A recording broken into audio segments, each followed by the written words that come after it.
തങ്കമണി, വാതിൽ തുറക്ക. തങ്കമണി. ദേവി മഹാമായി, അച്ഛനെ എല്ലാം അറിയാം മോളെ. കൊട്ടാരത്തിലെ ശ്രീദേവി കുഞ്ഞിനെ കൊള്ളാവുന്ന ഒരുത്തിന്റെ കൂടെ അയച്ചിട്ട് വേണം നിന്നെ രവിയെ കൊണ്ട് കല്യാണം കഴിപ്പിക്കും. ഞാനും മുതലാളിയും തമ്മിലുള്ള കരാർ അങ്ങനെയാണ്. നിന്റെ ചെറുപ്പത്തിലെ മുതലാളി എനിക്ക് വാക്ക് തന്നിട്ടുള്ളതാ.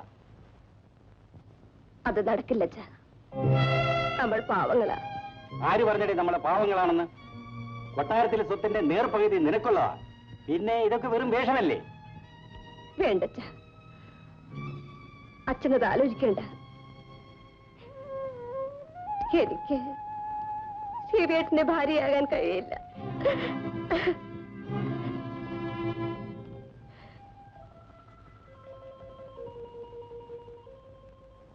എല്ലാവരോടും പാട്ട ഒഴിയാനാ മുതലാളി പറഞ്ഞിരിക്കുന്നത്. ആ ഭീഷണി തൊഴിലാളികളെ ശരിക്കും പേടിപ്പിച്ചിട്ടുണ്ട്. ജോലിയില്ലെങ്കിൽ വേണ്ട, പാട്ടഭൂമിയും കൂടി ഇല്ലെങ്കിൽ പിന്നെ എങ്ങനെ ജീവിക്കുമെന്നാണ് നമ്മുടെ അന്തോണി ചോദിക്കുന്നത്. തൊഴിലാളികളെ പിടിച്ചു നിർത്തണമെങ്കിൽ നമ്മൾ എന്തെങ്കിലും ചെയ്യണം ശിവ. ഭൂമി ഒഴിയില്ലെന്ന് പറയണം. ജനിക്കുമ്പോൾ ആരും സ്വത്തുമായി ജനിക്കുന്നില്ല. മണ്ണെല്ലാവർക്കും അവകാശപ്പെട്ടതാണ്. ഭൂമിയിൽ മുതലാളിക്കുള്ള അവകാശം തൊഴിലാളിക്കുമുണ്ടെന്ന് നമ്മൾ തെളിയിക്കണം. ഇവരെന്ത് ചെയ്യണമെന്നാ ശിവൻ പറയുന്നത്? ആരും ഭൂമി ഒഴിഞ്ഞു കൊടുക്കരുത്. ഇനി മുതൽ പാട്ടവും കൊടുക്കരുത്. അയ്യോ, അപ്പൊ പോലീസ് വരില്ലേ? വരും. ചിലപ്പോൾ നമ്മൾ പ്രതീക്ഷിക്കുന്നതിനേക്കാളേറെ എതിർപ്പുകൾ ഉണ്ടായെന്ന് വരും. പക്ഷേ നിയമം നമ്മുടെ കൂടെയായിരിക്കും. പക്ഷേ നമ്മൾ ഈ പറയുന്നത് നാട്ടുകാരെങ്ങനെ ബോധ്യപ്പെടുത്തും? അമ്പലപ്പറമ്പിനടുത്ത് മുതലാളിയുടേതാണെന്ന് പറയുന്ന ഒരു പുറമ്പോക്ക് സ്ഥലമില്ലേ? അവിടെ വാസുവിന് ഒരു കുടിൽ കെട്ടിക്കൊടുക്കണം. അത് സംരക്ഷിക്കാൻ കഴിഞ്ഞാൽ നാട്ടുകാരുടെ വിശ്വാസം നമുക്ക് എളുപ്പം നേടിയെടുക്കാൻ കഴിയും. എന്നാൽ നമ്മളിനി വൈകിക്കണ്ട. ഓലയും മോളെ ഞങ്ങൾ കൊണ്ടുവരാം. ഇന്ന് രാത്രി തന്നെ കുടിൽ കെട്ടാം. ഏതായാലും ഇപ്പോഴാണ് നമ്മളാരും തനിച്ചല്ലെന്ന് ബോധ്യം വന്നത്. മുതലാളിക്ക് കൂടി ആ തോന്നലുണ്ടാക്കുകയാണ് നമ്മുടെ ലക്ഷ്യം. ഏതായാലും ശിവൻ വന്നിട്ട് മറ്റുള്ള കാര്യങ്ങളെ കുറിച്ച് നമുക്ക് ആലോചിക്കാം. ആരാണ് ഈ കുടിൽ കെട്ടിയത്?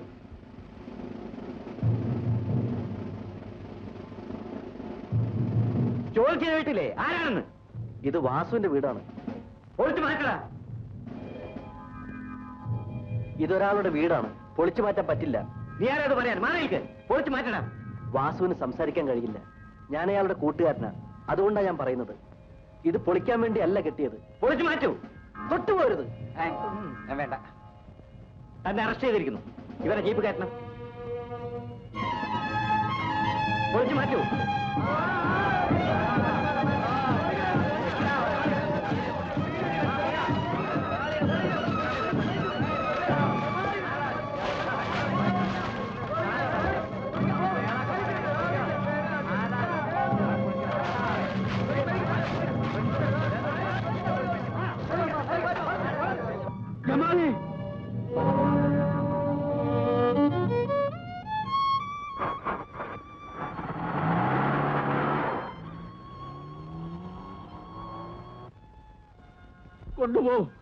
കൊണ്ടുപോയി എല്ലാവരും കൂടെ അവനെ ഇടിച്ച് കൊല്ലട്ടെ.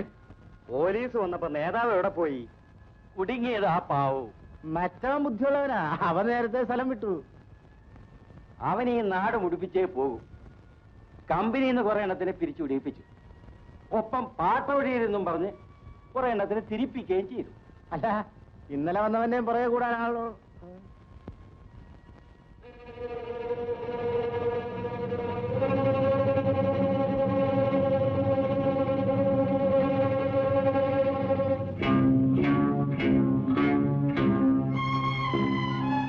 ഒറ്റൊരുത്തന ഇതിന് കാരണം.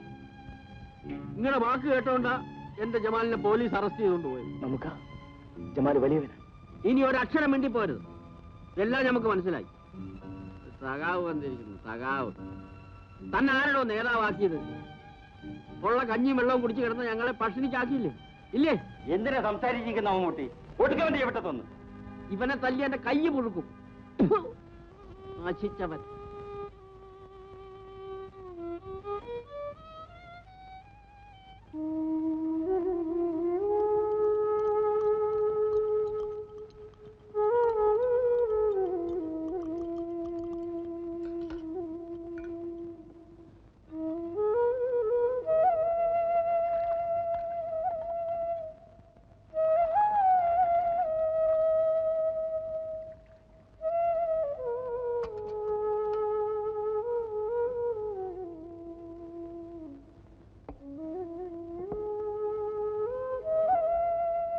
ജമാലുട്ടി കൊണ്ടുവരാൻ നമുക്ക് പോയില്ലേ?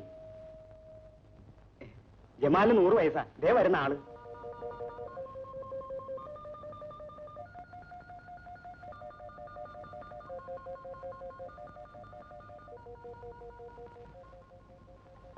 നിന്റെ മോനെ ആ ചൈത്താന്മാര് വല്ലതും ചെയ്തോ?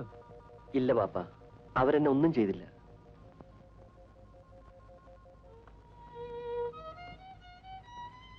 സാറ് നമ്മളോട് മാപ്പാക്കണം. അന്ന് വായിത്തോന്നെല്ലാം നമ്മൾ വിളിച്ചു പറഞ്ഞു പോയി. സാരമല്ലോ നമുക്ക്. നാട്ടുകാർക്കൊക്കെ ഇപ്പൊ ഒരു സംശയം, ഈ പോലീസ് പിടിച്ചുകൊണ്ടുപോയ ജമാലുട്ടിക്ക് മുതലാളി അറിയാതെ എങ്ങനെ ജാമ്യം കിട്ടി എന്നാണ് ചോദ്യം. ശരിയല്ലേ? ചിലര് പറഞ്ഞത് ഈ സർക്കാരും ശിവസാറും തമ്മിൽ പണ്ട് ഒരു മുറി താമസിക്കുന്നതാണ്. അതുകൊണ്ടാണല്ലോ ഈ പുല്ലുപോലെ ജാമ്യം കിട്ടിയത്. മുതലാളി, ഇതിങ്ങനെ വെറുതെ വിട്ടാൽ പറ്റില്ല. പോലീസുകാർ മുതലാളിയോട് ചോദിച്ചിട്ടാണ് അവനെ വിട്ടയച്ചത്. എന്തായാലും പോലീസിന്റെ കയ്യിൽ കിട്ടിയാലൊക്കെ അവരൊന്ന് പെരുമാറി കാണും. പക്ഷെ ജമാലുട്ടി ഉണ്ടല്ലോ, നല്ല അങ്കുറ്റുള്ളവനാ. പോലീസിന്റെ മുമ്പിൽ ഒരു കൂസലും ഇല്ലാണ്ടല്ലേ അവൻ നിന്നത്, സമ്മതിക്കണം. ഈ നാട്ടിൽ ശിവന് താങ്ങും തള്ളും നൽകുന്നത് അവൻ മാത്രമാണ്. ഞാനത് നേരത്തെ മനസ്സിലാക്കിയതാ. സത്യത്തിൽ ആദ്യം പാഠം പഠിപ്പിക്കേണ്ടത് അവനെയാണ്. തങ്കമയുടെ അച്ഛൻ ഇപ്പൊ പറഞ്ഞതൊരു ബുദ്ധിയാ. നീർക്കോലി ആകുമ്പോ പേടിക്കാതെ അടിക്കാം, മറ്റവനാണെങ്കിൽ തിരിഞ്ഞു കൊത്തും. വെളിച്ചപ്പാടെ, നാളെ നേരം വെളുക്കുമ്പോൾ അവന്റെ ശവം ചാവടി മുറ്റത്ത് കിടക്കണം. കൊലക്കുറ്റത്തിന് ശിവനെ പോലീസ് അറസ്റ്റ് ചെയ്യണം. എന്തൊരു ബുദ്ധി, എന്തൊരു ബുദ്ധി!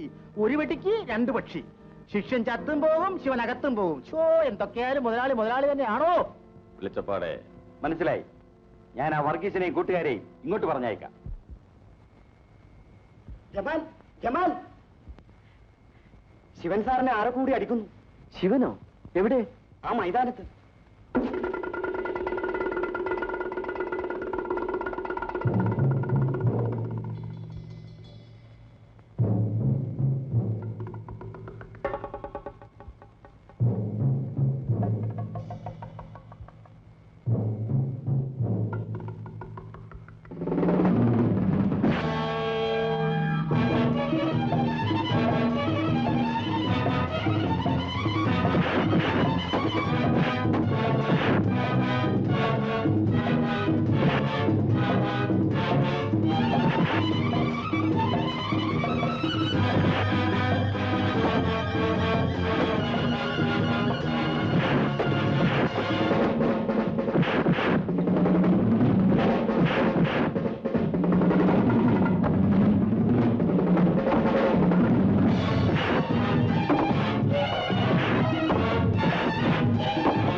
നമുക്കിനി ഒരു കാര്യം കൂടി ചെയ്യാൻ. മുരളി മുരളി മുരളി ഒന്ന് എഴുന്നേറ്റ് വന്നേ, ഒന്ന് വേഗം വാ. മുതലാളിക്ക് കണി കാണാൻ വേണ്ടി കൊണ്ടുവച്ചിരിക്കുന്നതുണ്ടോ? വാ വാ.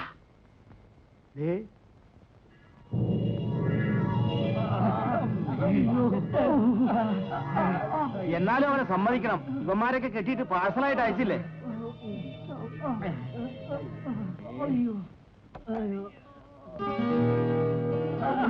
ഇത് കണ്ട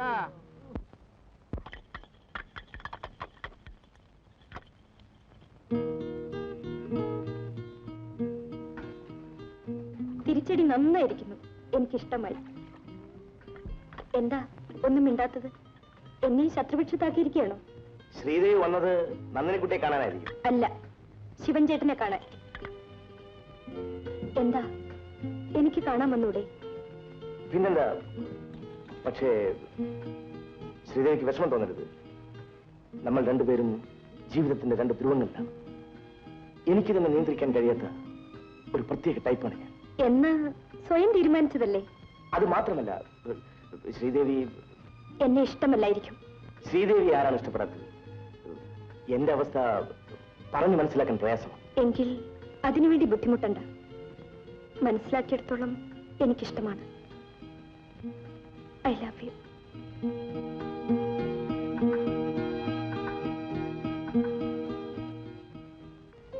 എന്തിനാ ഇവിടെ വരാൻ പറഞ്ഞത്? കാണാൻ. ഇതുവരെ എന്നെ കണ്ടിട്ടില്ലേ?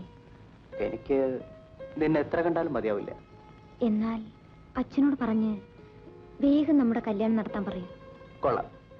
ശ്രീദേവിയുടെ കല്യാണം കഴിയുന്നവരെ ഈ കാര്യം പറഞ്ഞ അച്ഛൻ്റെ അടുത്തേക്ക് ചെല്ലണ്ട. ഞാൻ പോട്ടെ, അമ്മ അന്വേഷിക്കും.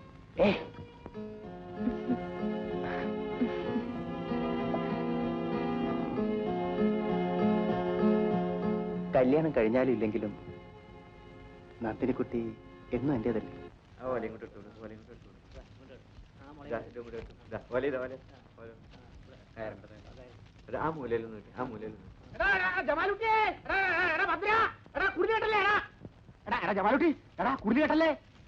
ഞാനാ പറയണേ, പരസഹായം തങ്കപ്പനാ പറയണത്. ഇനി എന്തെങ്കിലും ഗുരുവായൂർ ഉണ്ടായി കഴിഞ്ഞാൽ പഴയതുപോലെ ആവൂല. എടാ കുരുതി കെട്ടില്ലേന്ന്. ഉണ്ടാവുമ്പോ ഞങ്ങൾ നോക്കോളാം. കണ്ണീ കണ്ട അലവലാദികളുടെ വർത്താനം കേട്ട് വെറുതെ ആവത്ത് വിലക്ക് വാങ്ങിക്കരുത്. വാടോ ഇവിടെ. എന്നാ കൊല്ലി കേട്ടോ, മടിക്കണ്ട, ഒരു പരസഹായം ആവട്ടെ. കേട്ടാൽ കൈ കെട്ടടോ. പിന്നെ കെട്ടിയല്ലേ പിന്നെ.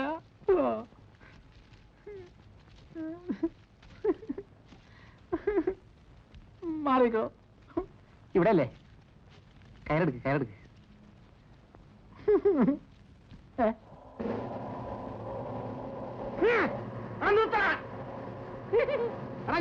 കൂടുതലായിട്ട് നിർത്താൻ. നിന്നോട് ആവർത്തിക്കരുതെന്ന് പറഞ്ഞിട്ടില്ലേ? അവനാ ഒന്നാം പ്രതി. എടോ നേതാവേ, എന്നെയാണെങ്കിൽ എന്റെ പേര് ശിവനെന്നാണ്. ഓഹോ, നിങ്ങളാണ് ഇവിടെ കുഴപ്പങ്ങൾ ഉണ്ടാക്കുന്നത് അല്ലേ? കുഴപ്പങ്ങളും ഇവിടെ കുഴപ്പമൊന്നുമില്ലല്ലോ. ഇത് വാസുവിന്റെ കുടിലാണ്. കെട്ടാനൊന്ന് സഹായിക്കണമെന്ന് പറഞ്ഞു. സഹായം കുഴപ്പമാവുന്നത് എങ്ങനെ? അല്ലേ പരസഹായം? ആവോ, എന്റെ വകയാണ് ഈ സ്ഥലം. നിങ്ങളുടേതോ? ആണെങ്കിൽ രേഖ കാണുമല്ലോ. എവിടെ? അത് കാണാൻ താനാരാ? തഹസിൽദാരോ? അപ്പോ അല്ലെന്നർത്ഥം.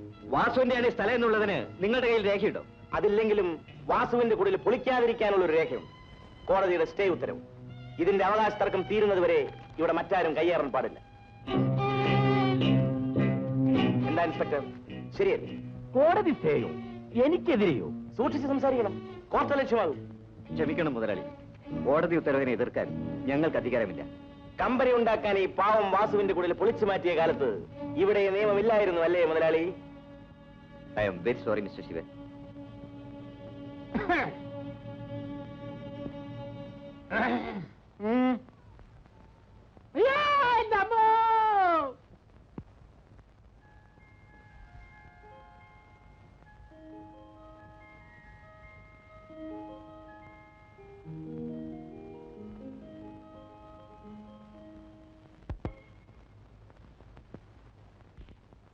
രണ്ട് ചായ നമുക്ക് കായണ്ടാ കാശ് പിന്നെ തരാന്നേ. എന്നാ പിന്നെ കുടിച്ചാ മതി. എന്നും അവര് കാശ് തന്ന് കുടിച്ചിരുന്നവരല്ലേ പാപ്പ? കുറച്ചു ദിവസം കടം പറഞ്ഞെന്ന് കരുതി. അതിന് നിന്റെ ബാപ്പ സമ്പാദിച്ചു വെച്ചിട്ടുണ്ടോടാ ഇവിടെ? കമ്പനി പൂട്ടി ഇവിടെ കച്ചവടം ഇല്ലാണ്ടായി. എങ്കിലും സ്ഥിരമായിട്ട് വരുന്നവരോട് മുണ്ടരുതെന്ന്. ഈ നാട്ടിലെ കുഴപ്പം മുഴുവൻ ഉണ്ടാക്കി നീ നിന്റെ നേതാവും കൂടെ. തോട്ടങ്ങി കമ്പനി പണിയില്ല, പാടത്ത് കൃഷി ചെയ്യാൻ വയ്യാതായി. ഒക്കെ നിന്റെ ഗുണമാടാ. കൃഷി ചെയ്യാൻ പറ്റാത്തത് ബാപ്പയ്ക്ക് മാത്രമാണ്. വിവരമുള്ളൊരു കൃഷിയുണ്ട്. അപ്പൊ നമുക്ക് വിവരമില്ലെന്നല്ലേ? അല്ല, ബാപ്പയ്ക്ക് മാത്രമേ അബദ്ധം പറ്റിയുള്ളൂവെന്ന്. ഈ നാടിനെ പിഴിഞ്ഞു കുടിക്കുന്നവനാണ് ആ മുതലാളി. ഇന്നും അയാളാണ് ബാപ്പയ്ക്ക് വലുത്. എന്നിട്ടിപ്പോ എന്ത് കിട്ടി? കയ്യിലിരുന്ന കാശും പോയി, ഭൂമിയും പോയി. അറിഞ്ഞുകൊണ്ടല്ലെങ്കിലും ബാപ്പ ചെയ്യുന്ന ദ്രോഹമാണ്. ബാപ്പ ഇനി മുണ്ടി പോരുത് ഇവിടെ. നിങ്ങൾക്ക് ആർക്കും ഒന്നും അല്ലെങ്കിലും മുതലാളി ഞമ്മക്ക് വലുതാടാ. ആ മുതലാളിയെ കുറ്റം പറയണം നിന്റെ വാക്ക് ഞമ്മക്ക് കേൾക്കണ്ട. നിന്നെ കാണുകയും വേണ്ട. ഇറങ്ങാ പുറത്ത്. ഞാൻ ഇറങ്ങിയാണ്. ബാപ്പ സത്യം മനസ്സിലാക്കിയിട്ടേ ഇനി ഞാനിവിടെ കാലുകുത്തു. ഇറങ്ങാൻ പോ.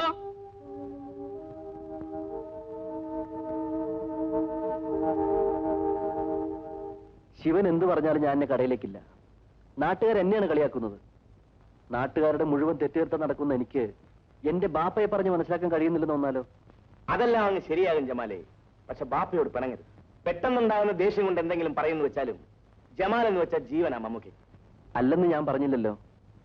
എന്റെ ബാപ്പ എനിക്കും വലുതാണ്. പക്ഷേങ്കില് കാര്യങ്ങൾ മനസ്സിലാക്കുന്നത് വരെ ഞാനിനി അങ്ങോട്ടില്ല. ആ വരട്ടെ. എവിടേക്ക്? ഇതെന്റെ നാടല്ലേ. ഇവിടെ എവിടെയെങ്കിലും ചുറ്റിക്കറങ്ങാം. രാത്രി ആൽത്തറയിലോ മറ്റെവിടെ ഉറങ്ങണം. താൻ എന്താണോ കൊച്ചു കുട്ടികളെ പോലെ തുടങ്ങുന്നത്? കടയിലേക്കാണെ പോയിക്കോ. അതല്ലെങ്കിൽ താൻ ഇവിടെ കഴിഞ്ഞോണം. അത് വേണ്ട. അതെന്താ? ഇവിടെ കിടന്ന് ഉറക്കം വരില്ല. ജമാൽ എന്നെ ഒരു അന്യനായിട്ടാണോ കണക്കാക്കുന്നത്? വാടോ വാ.